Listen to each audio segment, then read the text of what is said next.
shule ya msingi Meta kama taasisi. Nikushukuru Mheshimiwa Mbunge kwa kuja kututembelea na kutushukuru kama wananchi ambao walikupigia kura kuhakikisha unafika kule Dodoma mjengoni. Kwa majina naitwa Mwalimu Fausto Chaula, ni mwalimu wa pale shule ya msingi Meta.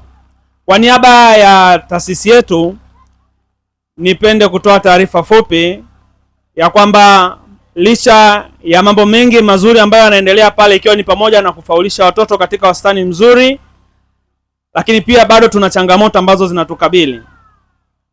Kwa kifupi, tuna changamoto nyingi, lakini kubwa ambazo zipo pale shuleni, tuna jengo la watoto wa darasa la awali ambalo nadhani linaendelea kufanyika kwa ujenzi kwa nguvu za wananchi pale, lakini bado halijakamilika.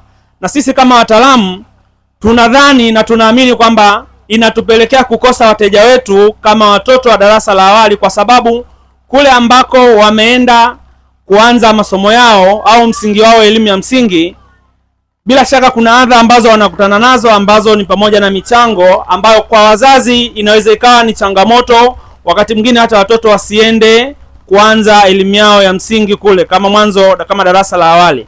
Hivyo kwa pale shuleni, ile darasa ambalo linaanza kujengwa, tunaamini kama litaendelezwa na likafanywa ujenzi kwa haraka, basi hata ile idadi ya watoto pale shuleni itaongezeka, na hivyo sisi kama wataalamu tutapata wateja wetu vizuri kama inavyotakiwa au inavyotarajiwa.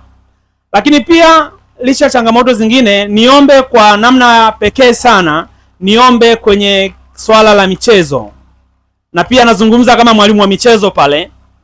Tuna changamoto ya vifaa vya michezo kiasi kwamba mimi pamoja na watoto wangu wana michezo, kwa kutambua kwamba licha ya kwamba michezo ni ajira na pia licha ya kwamba michezo ni afya, watoto kwa jitihada zao walihamasika, wakalima shamba, wakapata mbaazi kidogo na wakanunua baadhi ya vifaa, lakini bado havitoshelezi. Kwa tunaomba kama mbunge, tunaamini unaweza ukatusaidia, na niombe sana katika hili ili kuweza kuendeleza vipaji na hatimaye baadaye tupate wana michezo wazuri ambao watalipigania taifa, si Meta tu, ni taifa kwa ujumla. Asante sana. Huyu mwalimu amenifurahisha sana. Watoto